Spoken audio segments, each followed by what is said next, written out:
Okay. I like your hat, by the way. Thank you. Thank you. You know, it's like I wear hats. You know, it's like we were in Detroit. We were at a restaurant, right? And Yes. we're looking around, and you know, we're thinking, you know, there are a lot of guys here who really should take their hat off or put the right hat on. It's like it's just, you know, or wear it the right way, or exactly. you know, whatever. People just don't get that anymore. There's a lady that runs a shop in Ledlow. What? Ledlow in Clifton. Ludlow. Yeah. Yeah. I think next to Walgreen. She's the embodiment of competency, where someone know their stuff. I've walked in, she looked my head, she was like, "You, come in." She pointed to me to this height. And I've been reflecting. Panza Design. Yes. Yes, that's where I got my beret. That's correct. She said, you know, we were planning a trip to Europe. Oh. And, you know, I've been wearing a beret now for 20 years, right? That's correct. But she said, when you go to Europe, you wear your beret, all of a sudden you don't look American. You integrate quite easily. Or better, Or right? better, yes. Yeah, so I could still be somewhere where I could understand nothing. You know, I'm in Budapest, That's correct. right, which doesn't have any language I've ever been exposed to. Yes, yes. And it, you know, you just, you know, fit a little better. It is quite the integrating, not to stick up too much. Right. Where your presence does not attract a lot of, you're just so integrated into the fabric of whatever is taking place. I love that. I'm a photographer. I do street photography. Okay. And sometimes, there's a kind of the idea of fly on the wall. Fly on the wall. Yeah. Yeah. So you can be somewhere, and understand what's going on in the milieu around you. That's correct. So it's almost there's this the observer effect. So it's like when you sort of pay attention to something, it's changing. Yeah. Its behaviors, and sometimes you don't wanna catch what is taking place. Not that your presence start affecting the behavior of whatever is taking place. There's always a tango dance. It's like, how do you cloak yourself in a way where you're not affecting so much? Right. Well, I get that because I work in so many different contexts. That's you good. know, I mean, I was in university world, you know, and I have to be myself, right? You know, because I'm trying to, you know, my secret plan is to get them to pay all of my expenses for all of this do-gooder work that I'm doing, you know, and their job is mostly to collect money from other people. That's correct. You know, and then deliver education using staff, right? That's correct. But they would never have the opportunity to do the stuff that I'm involved in because they have no clue about it, right? Yes. You know, and so this last weekend was the weekend to get to know them, not to tell them, you know, that I really need $5,000 if we're going to have this much fun, you know. As it paid me before Well, the fun I mean, start. Yes. You know, getting on airplanes isn't cheap. Correct. It is time consuming. Right. Yes. Is a. So yeah, your journey into the educational. How was it? Yeah. Oh, so it was super, right? You know, so we had the whole day, and these are not people. For the most part, I'm working with people that I have worked with for 10 years. At least my connection in, I've worked with them since 2015, 2016. Yes. You know, and we really have a good relationship. Correct. It's just now we're working with this institution. Yes. And my pal is a trustee, you know, so he's got some influence, but not like control of the place. And there's a new college president, and there's, you know, colleagues that he's working with. So we're not working with the core group of people that we've always worked with. Yeah. We're now taking it a level to the outside into the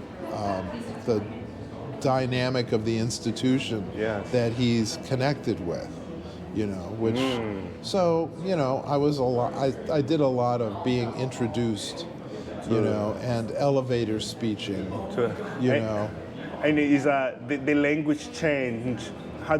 Is the language change how? Right. The language does change over time. So as you go in,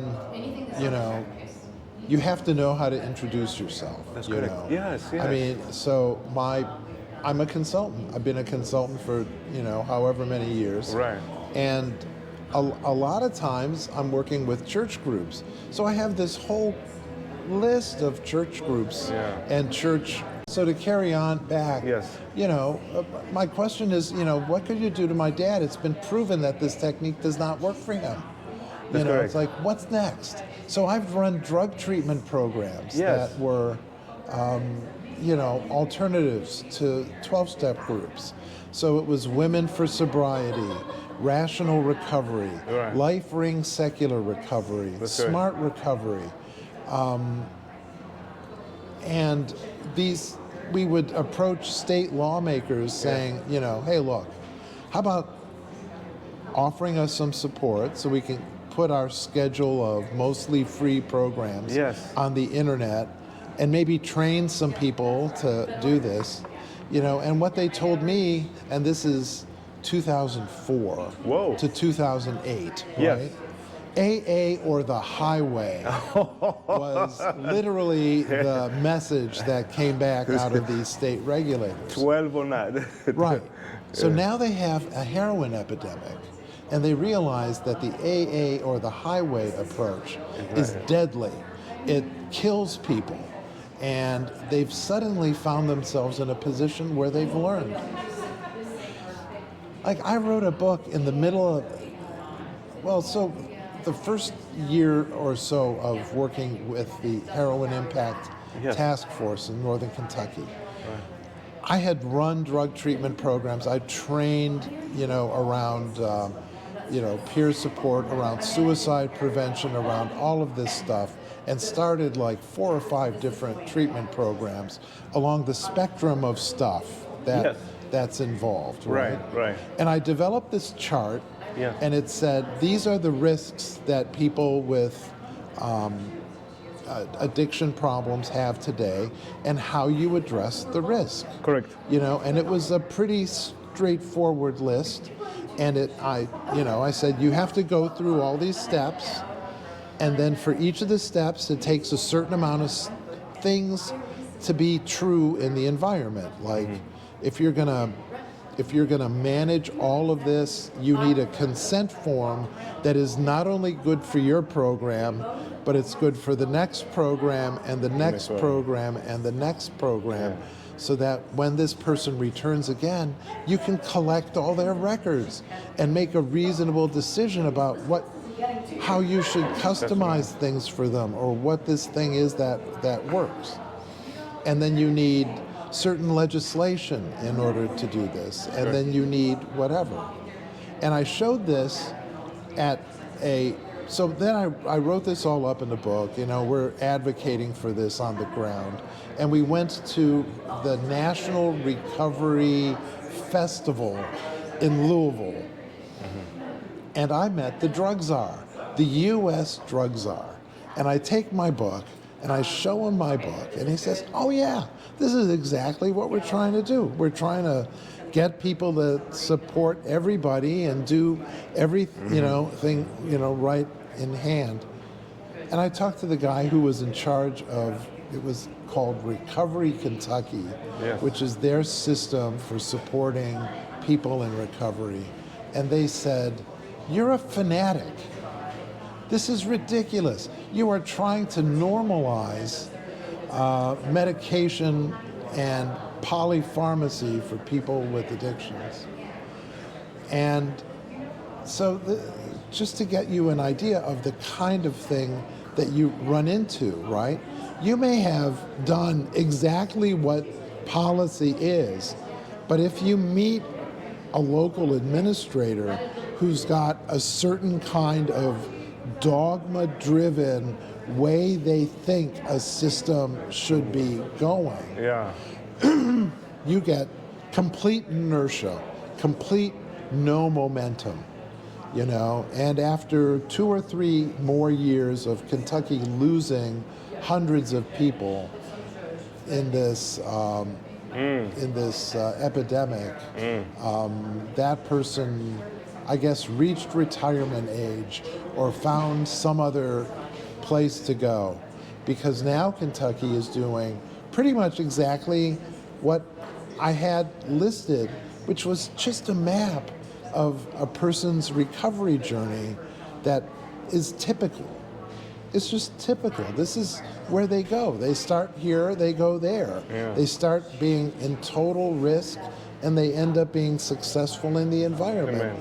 And there are certain phases of a typical recovery journey. But, big deal. It wasn't all 12-step meetings, so this guy wouldn't buy it.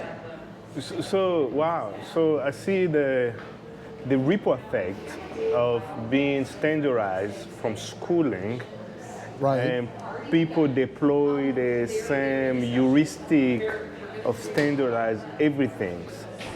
But in human design, you have to start from a persona standpoint, because there's a different variance for people who have addictions. They require a different way to treat them. Some people demand counseling, some people purely medications. Yes. So you have also. So what I've been to seminars where somebody's talking about like success in healthcare, or whatever, and they'll put a picture of a galaxy up on the board, right? And in the center of their galaxy is a hospital, and around the hospital they'll have mobile clinics, and then around the mobile clinics they'll have physician offices, and then they'll have nursing homes over there. And I realized that what they were doing is their hospital had so much money in it, it like had gravity. There was just so much in the hospital, so much resources. Yes. All the good equipment is in the hospital. It is not in the physician office, and if you go to a hospital, it's like that black hole. Certain things will happen to you that you may not be able to control, but you will come out having had an experience, right? Whoa. And so my point is, health is not in hospitals. Health is out here. In my house, in the furthest spiral rung of the healthcare universe. Right. Because I don't care about your hospital. If you ever called me to work on your hospital, I would tell you that I don't care about your hospital. Right. I only care about the people who come there. That's the whole point of me being there, is that I care about the experience of the people who come to whatever organization, institution, system of care, education environment, city, recreation program. Right. My mind is always on the people who are involved, and not at all about what it takes to feed the box that you invite them into. I mean, you have to pay some attention to that. That's correct. But it's not primarily about that. It's like people close schools every day. People close hospital buildings every day. Entire industries come and go based on the experiences of people. That's correct. So let's focus on the people. Let's try and give people a situation that is humane, in that it tracks the normal process of human development from childhood through maturity to aging, and give everyone a role in life that's mostly positive and safe, and people will tend to do better. Because you can, the reason that I know that is because I've spent a lot of time reverse engineering the worst things that happen to people. So you start working around suicide prevention. You start learning that what tends to make people suicidal is that they have disturbed ability to relate to other people, or a feeling that they're not included in the community, a disturbed or a disrupted ability to function in the world or feel that they're being productive, and a way that they've acquired to do harm to themselves. Well, what if you set things up so that people always feel like they belong? Or what if you set things up so that people always felt capable of whatever? Or, and what if you set things up so that people tend not to have those negative experiences? You will, as a whole, for the population, make inroads in this world of suicide prevention, as opposed to picking up some at-risk person, throwing them in a room and telling them, you better get better at hanging with your dad, boy, or, something bad's gonna happen. So it's almost like this, the system we designed is a parasitic system, because the hospital is like based on the money has been poured into it. So you need a lot of, it's treated as a commercial space that want a lot of renters to be in it. Then, yes, right. So you invite in your X-ray company. It's department stores do that. It's like they'll set up their vacuum company, department. It's like, we only have this brand. That's right. Their salesmen, they've rented that floor space. Grocery stores rent shelf space to people. Yes. And then the commercials you hear on TV, right? It's all for people to come in and have an infusion of anti-diabetes juice or whatever. That's just a way of like running the money machine. True. Part of it. It is not a way of looking at the health of the most people. Yeah. What were you designed differently? Perhaps. Yeah, what do you suggest, perhaps, a much more balanced way? So public health knows. I'm not the only person who says this. It's like the people who design, well, right now, those people are in healthcare mega organizations. Like CVS. So CVS runs pharmacies. They have a medical care system called Oak Street Health. They have an insurance company, Aetna. And if you sign up for Oak Street Health, you get the whole experience.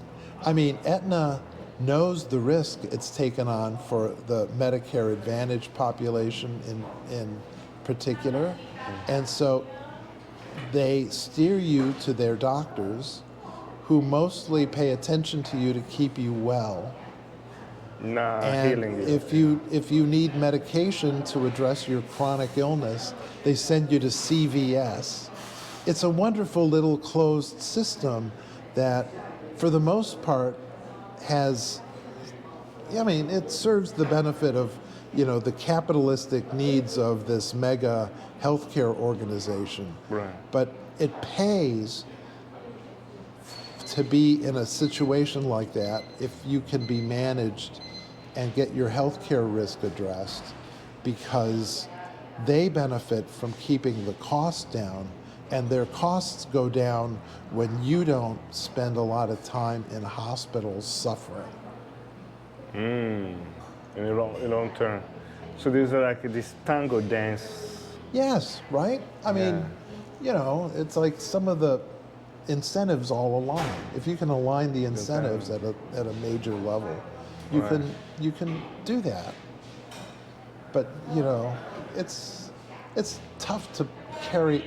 It's it's nice in theory, but then you have to work. Then you have to work all the details, right? Correct. Get all of your staff working in the same direction, Right. and that's why we have organization development consultants. That's right. And your journey in consulting, how has been, what's your hope as far as what you like to see, what industry you like to see emerging a little bit, doing better than what they are doing currently? Well, a I'm not a big time operator in Correct. that space. Uh-huh. So I have to look for people who have a vision of something they want to accomplish Yeah. in their slice of the world where they are able to operate. Yes. It may be a doctor with a doctor's office in a big organization. Right, right. It may be a person that's starting, a group home for women. Yeah. Because that's where their heart takes them. And the bigger organizations or the established ones, they have a certain income stream. They're fearful typically of new entrants into the world, at least here locally, where we have a lot of people. But there are places in the country where there is nothing set up, and people go there and they want to set up a drug treatment program That's or correct. whatever. And the same book of rules applies to them as applies here locally. So you have to just be willing to be adaptable to what they face. Okay. And so for me, I'm dealing with whoever's willing. That's almost a slogan. I work with the willing. Really? If you're not willing, Yeah. you're not working with me. That's great. And I don't mind because I am one person. I am not institutionalized. I have my friends who hang out with me and who do similar things. That's beautiful. Yeah, I have one question. It's a few questions. So I know last time you mentioned about co-training correction officer to gain credibility. When you're creating a system that have so many stakeholders, and what has been kind of your approach adapting a program that can resonate with the skeptic and a diverse audience? Well, the first thing is to realize that I am not the center of your universe. Okay. Let's make No. that clear. Yes. So that's what I tell everybody, Okay. right? Yes. It's like I'm doing this project involving Native American people. That's right? correct. So I may be there to outline things for you, but it is up to you to come as a Native American leader to find other people to work with in order to be the real management of this thing. That's correct. And not me as some kind of a paper tiger version of you. It's to get more advisory groups, a core group of people that you can trust, people who are representative of the people who are served by the organization. That's correct. As many volunteers as possible to deliver services. The necessary level of professionalism on the part of people who are implementing programs or whatever, and finding a way to really get these folks engaging in each other as equals in some way. Yes. And finally, given you navigate through law, nonprofits, and direct community work, what advice will you provide us as I'm building this community, and the system that integrate walking as part of the medicine ecosystem for the urban hikers in some extent. So I've had this mission statement since 2008. Yes. Which is to take on tough problems and help people make progress in their lives. Yes. So I've just had this collection of personal experiences, involving, a background in international relations and some culture. It was an interdisciplinary studies degree as a undergraduate, along with administrative behavior. Yes. Behavior of bureaucracies as an undergraduate, followed by a law degree, followed by the move away from practicing law into community organization work and whatever. And I keep accumulating bits and pieces of trivial knowledge of other people's stuff. Yes. And so as a result, right, what I find is that I can come in and look and apply a different group of lenses than somebody who comes from just one of these categories. Yes. As somebody who's had an experience of recovery, I can look at the thing from what does this relate to my experience of recovery? Yes. As somebody who's been a family member of a person with disabilities, how does this look like as a family member participating in that? As somebody who's been a legal professional, what does that look like? And so the interdisciplinary approach, I think, really helps. You have to, at least it's helped me. Expose. I mean, you done a lot to take an intimidating system to make them more approachable. Yes, that's the goal. That's So I mean, I'm just not a fan of setting up situations that make it hard for people to actually get the benefit of the whole reason you set that institution up in the first place. Yes. Wow. Okay. Yeah. So, I mean, looking back on your Social Security and your union work, what are some of the key insights you gained from dealing with those organizations? So Social Security was this big organization that actually was run behind the scenes by actuaries. Actuary, okay. So actuaries look at this whole population of people, and that's how they set up the benefit rates. They know that a person who takes their benefits at age 62 will live a certain number of years, and a person who takes their benefits at age 65 will live a certain number of years. And through the insurance, this is not guesswork. This is the study of things as they actually happen. They apply risks to the population, and it's kind of an insurance model of actually kind of understanding the population dynamics that you're working for.